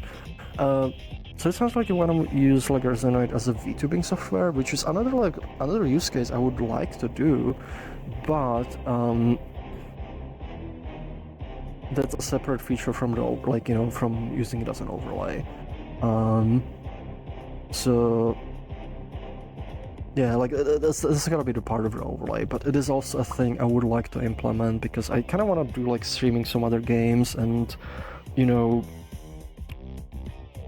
having this, because like it does make it easier. Like once you have your avatar fully set up with face tracking, if you can just hit a button and you have overlay that you can put over applications, I think it makes things much easier because you already have like working avatar with full face tracking.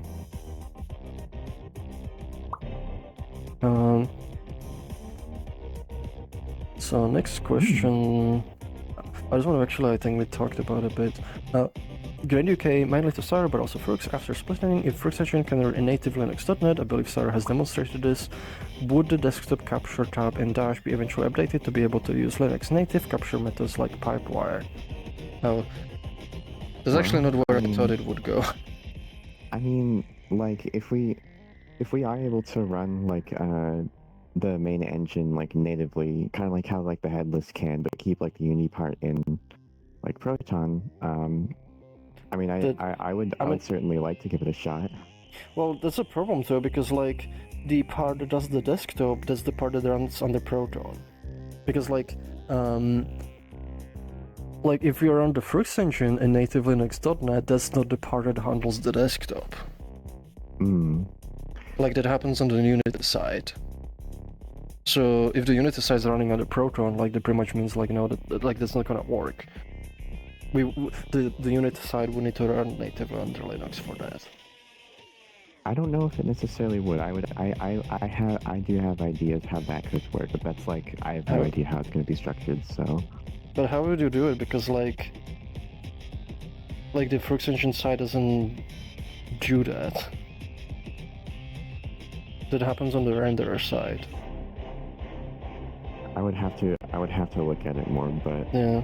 Like, I personally think it could be done. I don't really see how.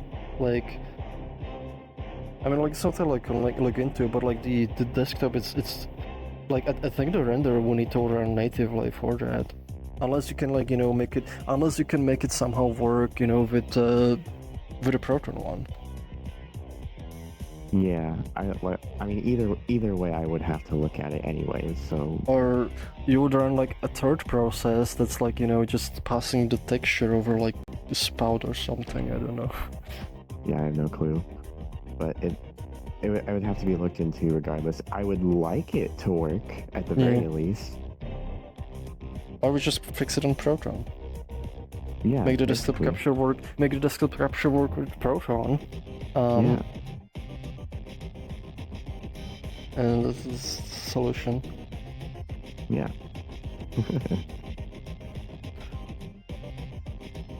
But we were actually talking about having it around like the native like Froox engine, and then run run the renderer with Proton. And like Sarah Descript gonna look into it and it was looking. You're saying it's probably the best having a launcher process that just launches both. Because the way it's gonna work with the splitting is we actually gonna run the Froox engine first, and the Froox engine starts the render. So we will need to start the native one, and the native one will have to start a Proton one, but that's not as easy as just a Proton one starting a native one. Yeah, starting a native process from Proton is a lot easier than starting a Proton process from the native side. I mean, it's possible if you can make it if you can find the instance from the native side of the Proton folder, like the folder where it's contained, then maybe you could do it. But like I have not tried it myself, so I wouldn't know. I just know that it's easy to do it the other way around. Yeah. But I mean, it's cool that the shared memory works at the very least. Like I saw that work, and that was really neat. Well, it's one of those things we'll probably, we'll get to it when we get to it. We'll probably have it like, running like with Proton like completely at first, and then like, look for optimizing more. Yeah.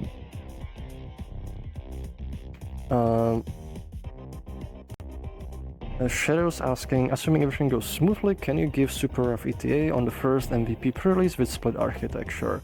I don't know at this point, like I'm still kind of like sorting through things, and it's like a lot of it's like, discovering a lot of the small things that need to be moved around, that need to be kind of ripped, that need to be kind of reworked, so like right now it's a little bit too much in flux.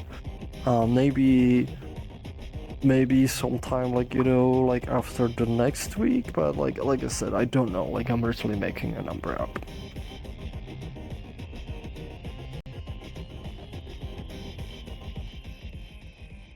Oh no, Kyobi Coriolis asking, because AI came out plans for Froox GPT to write Protoflex until it goes through and eats all mangoes in the world. No. We need the mangoes. The AI is eating the fruit now. Oh boy. Oh no. You're Cryo now. Devhammer's asking, so Cryo. I don't know who this Cryo guy is. Am I gonna switch to Vim or Emacs? Probably neither, because, and this is where I'm going to make both of those communities hate me. I think that they need a much better new user experience, because they're very, very powerful editors, but the setup experience has been nothing but terrible, and I really hate setting them up, because it's just like config files and config files and config files, and it's just like, it needs a good default out of the box, and it's just not worth it. I'm looking more into things like Sublime Text because they're much easier, and Sublime Text is also much faster than VS Code anyways, so I'm pretty happy with that so far. Definitely check out Sublime Text, it's very cool. And you don't need to unplug your computer from the power source to exit those. Yeah, you don't need to do that. I made some people very angry now. What's up with the sulfur thing? So Angel Boy's asking, Froox, can we get sulfur node for Protoflex? What's happening? What is the sulfur bit, guys? We don't really get it. Yeah, I don't know what it is. Oh wait, Sorry, I wanted to use the message queue like everyone else. I'm like, Do you want to read this one? Yeah, I can read this one. Will we ever see Protoflex compiled into IL in the future? Currently, Protoflex builds an execution sequence and runs each node's functionality in order, which can end up being slower since you have to switch context to invoke each action individually. My thinking is that if each Protoflex group was compiled into a delegate at runtime, the JIT compiler could chew up the code and optimize the code much more efficiently. Curious to hear your thoughts on it. Do you want to answer it? Do I want to answer it? I don't know. I think you initially wanted to compile it to IL in the beginning, but whatever library you're using wasn't working right. No. The goal wasn't to compile it initially to IL, it was to do it eventually, and it's just a matter of time. So eventually I think it would be good, but it just requires a lot of time to be put into it. But it's also another thing is if we have WebAssembly runtime, maybe it would be more worth implementing with that. But there's also a fair amount of work, so we'll see. I think it would be more apt to do it in the IL, because then the JIT compiler could really get a hold of it and chew it up real nice. I mean, so can in WebAssembly. And it's the thing, if you have a system that's handling optimization and generation of code, do we want to maintain one system or do we want to maintain two systems? That's true. So it's it depends on a lot of things, how things will develop, so... Yeah. But eventually, maybe, details we'll figure out as time. Backswing. In the middle of my backswing, yes. Yes, that's the window of opportunity. That's a very, very, very famous quote. You know, we're getting to the Stargate stuff again. It's just like, I love the bit where Rodney gets oh yeah, we talk about this one. Here in the UK is asking, did you notice that Resonite had a bit of a boost in player numbers in this morning, UK time? Actually not the morning, but I know like VR shit was down yesterday. So that probably brought a bunch of people. Adrios is asking, do you listen to music while coding to help you focus? If so, what type? Depends, sometimes. The problem is with a lot of music, like it's very energetic. So like, I don't know if it helps like focus, it's more like it helps me get like, you know, thumbs up and be like, I'm gonna go this thing, I'm gonna go it. Oh my god. Froox listens to the kind of music where you open the door and it screams "Die" at you. Yeah, there's like literally a song where it screams "Die." That's MySpace by Legend of Folium. It's very good. Yeah. What about you? Sometimes I actually don't tend to listen to music a whole lot, mostly just because I don't think to put it on. But usually I'll try and put on like some like chill stuff, typically without like lyrics, maybe like piano or like some very light like EDM or something. I don't know. It really depends on my mood. Usually I don't do chill music myself much, like it is like just boring me. Like a lot of the music I have is very, very active listening and very energetic. I did actually do a thread on Blue Sky, like with a thing, like where I posted a bunch of like songs. So like if you want to find it one, like that's gonna give you some examples. Janika saying, so Mute Helper is maintained by team, understood. We didn't say that. Like I said, like I don't know, and if I say like I don't know who it's maintained by, I don't know. It means I don't know. It doesn't mean necessarily it's maintained by team. It could be like, you know, just maintained by somebody else and team is putting it in, but I don't know.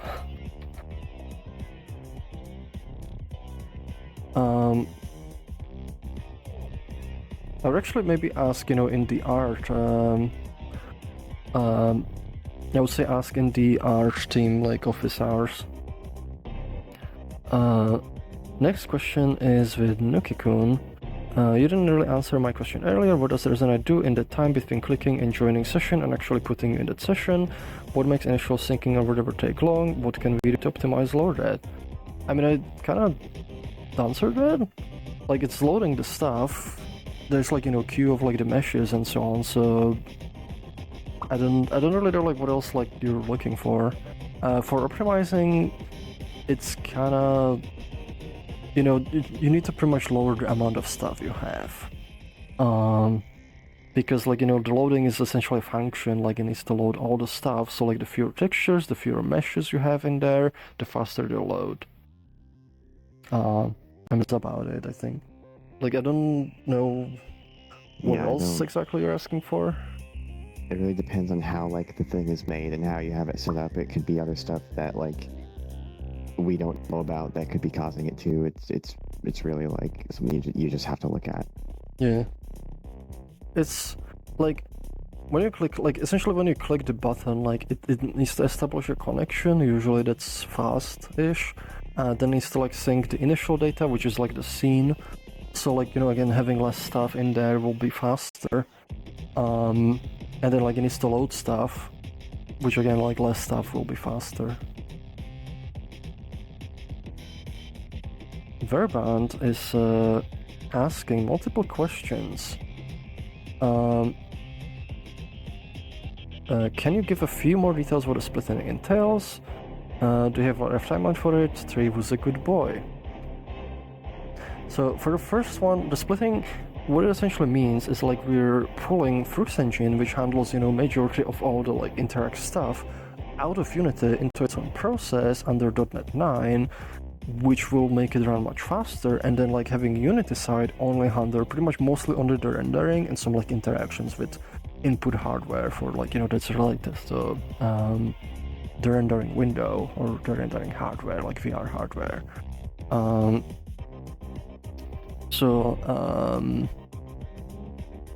mean, it's pretty much gonna, like, if you want like a lot of details, I recommend watching the video on performance that's stored on the YouTube channel.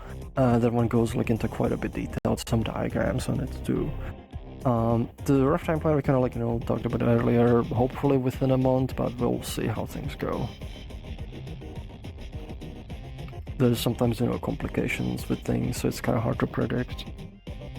Next question is from Grand UK. Grand UK is asking, with iButton components, context menu UIX, if you have certain components next to them, like text editor, button, and impulse trigger, how does that work? Would it be possible to make it explicit, like directing action component onto a field for action? What action on an iButton would trigger so they could make chains of actions and sync delegates entirely in components? I feel like it's like a GitHub issue thing. I mean, usually like they will kind of trigger all the components with specific interface that's on the same slot, but also you have like, there's like mechanisms for, there's like mechanisms where you can like, with proper flags you can get the event and you can like, do whatever with impulses, so they should kind of cover most of it. What's the triggering? Weird. Yeah. I would say like make a GitHub issue, like if you want like more specific thing. Bitcrack IGN's asking a follow-up to the DevHammer's question about Vim. Have you looked at Lazy Vim? I think it's more silent. Yes, I really just don't find it to be much easier because they still expect you to set up a whole bunch of config files. It's like, wow, look at all this shiny stuff.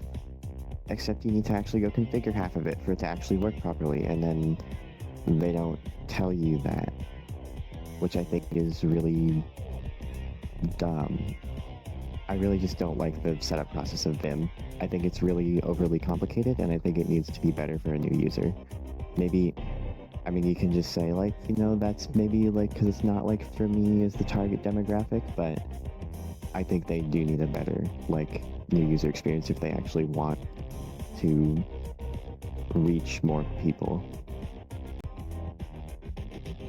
That's my opinion.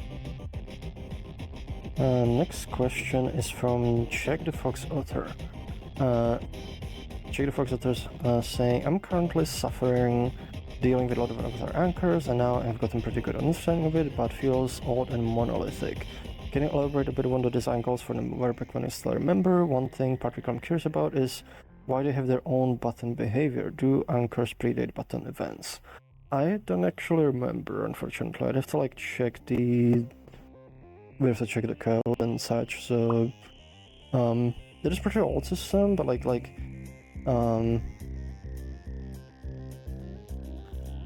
and pretty much the goal is like, you're able to kind of constrain, where the avatar goes, because like, you can anchor specific body parts, but also the goal is, you can say this body part is constrained to this area, but also maybe like, it's not just a single point, but it's like, it can move within that. So like, for example, if you sit in a chair, you can move your feet within an area, but like you cannot move them too far. So if you're like using full body. So that's pretty much like, the kind of design goal for it. The button behavior, I don't really know. I don't exactly know, like, what do you mean by that? I don't think they predate button events. But like, I don't know what you mean by like, their own button behavior, unfortunately.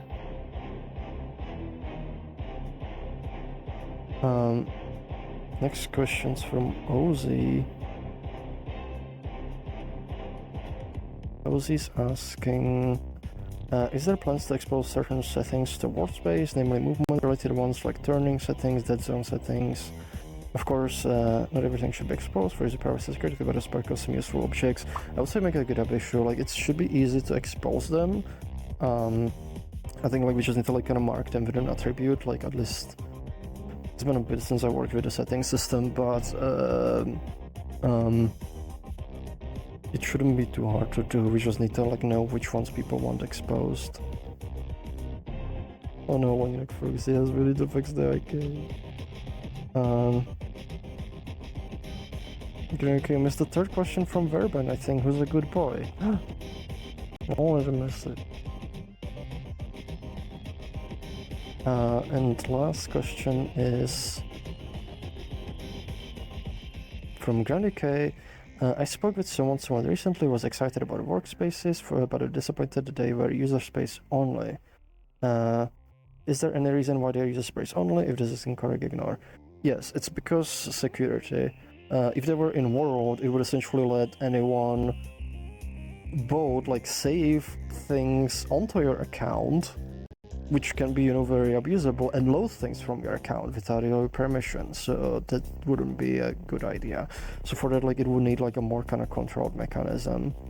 It's not something like you want to do, like where people can just arbitrarily save stuff like on your account. Next question, and also we have 15 minutes left, so it's probably time like for your latest question. So like if you still want to ask some, don't ask like super long-winded ones at this point. We might not be able to get through those. Anyway, others is asking, what is the bug you fault the dumbest for making? I don't actually remember. There's been like a few. Sometimes there's like a few like things that happen, but I don't remember them. Like I don't remember the specifics. I can't really pick out one either that I can really remember. Sorry. Yeah, there's like I know there's like cases sometimes it happens where you just go like that was stupid, but like not big enough that it kind of like sticks to your memory. Next question is from Ace on Twitch 17. They're asking a bit of an off-topic question, just asking to fill up time. What are your guys' thoughts on Nintendo Switch 2? Me personally, I got it on day 1 and it looks more vibrant and smooth compared to Switch 1 and I really like it. I don't really have like one myself. I don't use Switch or Nintendo stuff, so I don't know. I don't even know like what the differences are between Switch 1 and Switch 2, so I don't know about you, Sire. I don't really care for Nintendo products. Yeah. Just wholesale. Sorry. Yeah, I can't say I'm so unfortunate. Next question is from Check the Fox Water. Anchors don't really seem to use button events, they use avatar anchor touch triggers. Also, anchor component has its own hovering tool. That's true when you hover over touch trigger. Oh, okay. Oh, so one of the reasons is like, when you click on something, the user gets prompted to be anchored, because we don't want users to just be like anchored out of the blue. Also, you should be able to like make your own stuff. We could potentially even add like buttons for it, so I think it just matter like nobody really requested one. Like...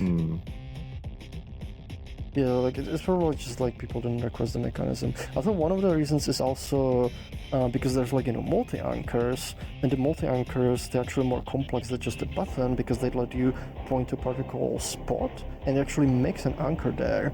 So you can make like anchors that's not just like fixed set of anchors, but like there are like where it actually dynamically makes them, and you can really do that with buttons easily.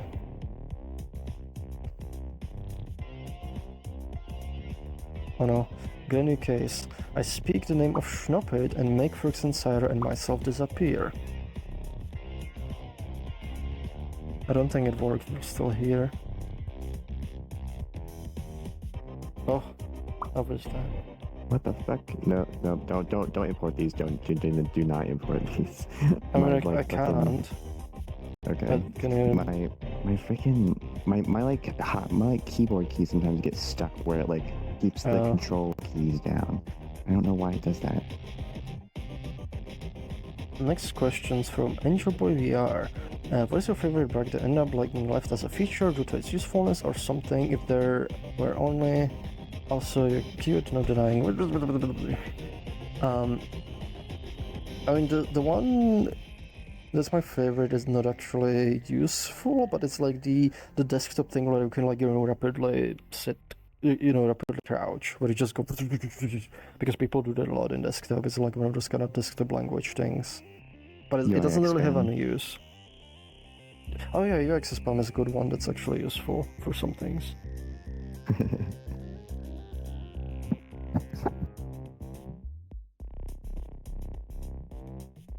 LongJ23 is asking, has the last build affected texture application to the meshes for NVIDIA drivers, seems slower texture load and cloud home from prior builds? It shouldn't affect texture load, but mesh loading will take longer, so it doesn't hitch as much. So it's sort of like, trading off. It's trading off like the speed of the upload for the hitching.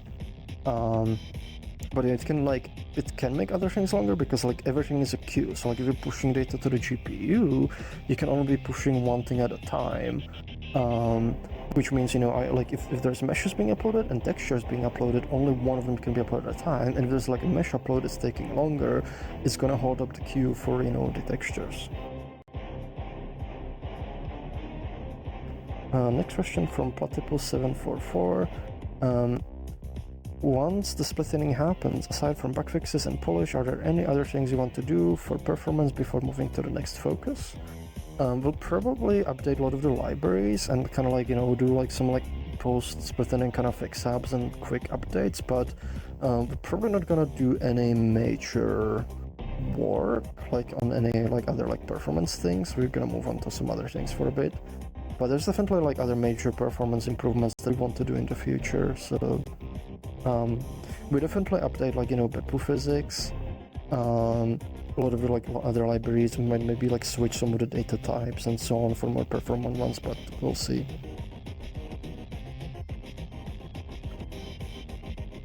Actually, there is one thing that I'm kind of considering is we might try switching the Unity build to IO to C++ and see how fast that runs on Unity side. If it moves the needle on the performance, making the Unity sites faster. Because right now we can't really do it because Unity is running entirely of Froox engine, and Auto C++ doesn't mesh well. But with splitting, Froox engine's gone, and that's relatively a small amount of code, so that could help with things, but we'll see.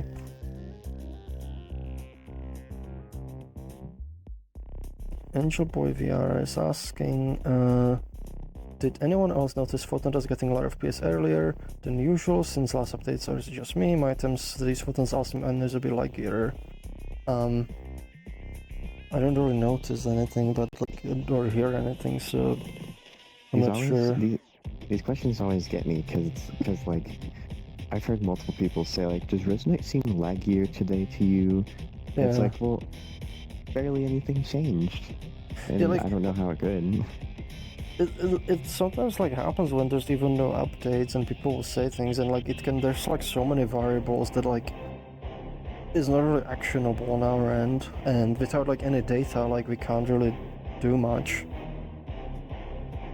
We will need some kind of benchmark or comparison or something, because it's too vague to really do much on.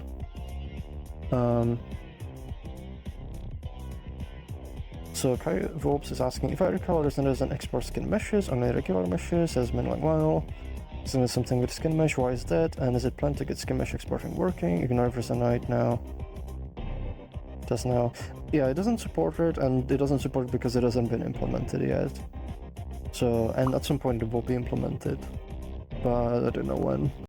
I don't a specific timeline. Next questions from Jake the Fox Otter. What do you think would the next best UI to work with data feeds? I think once performance is no longer the major blocker for new users, dashboard UI might be the highest. But depends what you mean by dashboard UI. Do you mean the home screen? Because the home screen is not gonna use data feeds, that's just gonna collection of assets. We probably do inventory or worlds or contacts. Because we did the settings, I think the inventory is the most commonly used one, so the one would benefit the most and probably the one that people most want. So I think the inventory is high on the list. The worlds, we already kind of have part of it, so that might we might end up like doing that one first, maybe, because like there's like most of the world stuff is already implemented and it just needs a little bit more, but we'll see. If it's like, you know, if it's quick to like just add the bits for the worlds and have the team like work on it while we work on bits for the inventory.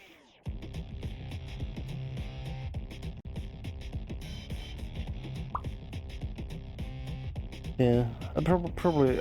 I would say the inventory is very likely, unless the worlds ends up like being quicker, like, you know, to do, because like there already is data feed that like gives you sessions and you know, active sessions and worlds you have open. It just needs to give you the worlds as well, like, you know, published ones, and once it's there, then the content, like the art team can just like make they can just make, you know, UI for it. So that might be like better kinda. And then like, you know, while they do that, we work on like making data feeds for inventory, and then the art team like makes UI for that.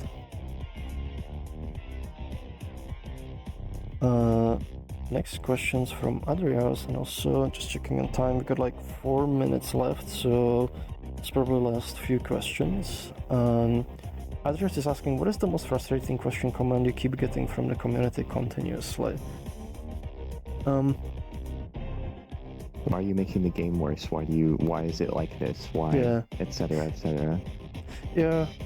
Like, that's the one, is like, when people assume like we're making things worse on purpose, or that we don't care about things, because all the times, like, you know, we care, but there's limits to what we can do. Like, you know, we're limited on time, we're limited, you know, there's like number of pressures, you know, things to deal with. So it's like, oftentimes, like, you know, it's not like because we don't care, it's just because, like, you know, we're limited, or maybe, like, you know, we don't have the right tools, resources, whatever, like, we kind of need. And in fact, like, we do spend a lot of time, you know, oftentimes more than is healthy, putting into this project, and then to hear, you know, that we don't care, that is pretty frustrating, because, like, it feels like, it makes it feel like it doesn't matter that we're putting this much time into it, like, people don't care, people don't appreciate it. We could be like, we could literally not care and just spend minimal effort on it, and it would still keep getting the same comments. Like, it makes it feel like, you know, that a lot of the extra effort, like, is for nothing, and that sucks. But, you know, we do keep putting it into the project because we do care, even though, like, you know, it doesn't make things perfect or doesn't fix everything. Next question is from Ace on Twitch. Will the desktop page ever get a work for data feeds? One thing I noticed when I use desktop page, not sure GitHub issue, but cursor likes leaving a trail and it looks glitchy. That's not really a data feed thing, like, there's not really a feed of things, that's just, you know, if there's an issue with, like, in a cursor, I would say report it, but, like, that's the desktop is not specifically not a data feed thing. Data feed is like when you have, like, you know, feed of like items, like, it can change, but like desktop, you pretty much you have your desktop and it's not a feed. With that, I think we can do one more question, but like we got like a whole bunch like popped out. K-Wolf is asking, talking about Dash, would you guys using like CSS to customize it? Personally, I hate the rounded corners, but would you guys think about using CSS in general for styling Resonite? Probably not CSS, that would be a huge undertaking, and it's not designed for UIX. It's gonna have like its own styling system. But CSS is like huge, and like we're not adept at implementing that, like, and I don't think it would mesh well. Also, like, just this one very quickly, Hazard is asking how splitting is going to work. We unfortunately don't really have time to get into details because, like, we got like one last minute. I do recommend watching the video on performance on our YouTube channel. It goes into quite a bit of details on the splitting, so it might kind of give you some answers. If not, like, ask next week. With that, that's pretty much our stream for today. So thank you everyone Thank you everyone for joining. Thank you for asking your questions. Like I hope like you kind of enjoyed it. Thanks Sire, like for being here, helping like answer the questions too, and for everyone like thank you for helping to support Resonite, whether it's like through just playing the game, being part of the community, making cool content, or talking about it on social media, or supporting us financially, either like through Patreon, Stripe, or like the Twitch subscriptions as well. It helps us a lot. And if you're on Patreon, consider switching to Stripe. We're actually gonna be bringing Stripe out of beta like very soon. And generally like it's been like very stable, like and generally better experience than Patreon. And we actually get more money out of it because they take like roughly 5 to 6%, versus Patreon takes about 15. So even if you support at the same level, it actually we get more money out of it. So thank you very much. I'm gonna check if there's anybody to raid. Let's see, Twitch. We might just do a creator jam if they're still streaming. But if you're streaming around this time, this is a good time to stream Resonite because you will get raided. Looks like it's just a creator jam, so I'm gonna send you over to Medra. So tell Medra hi for us. So I'm gonna do raid creator jam. There we go. So again, thank you everyone. Hope you enjoyed the stream, and I'm getting excited for the split ending. Bye bye. Bye bye. Oh, it's not ready. Oh, there we go. It's ready. Bye. Tell Medra hi. Goodbye. Don't fall in. They're falling in, man. Creator jam.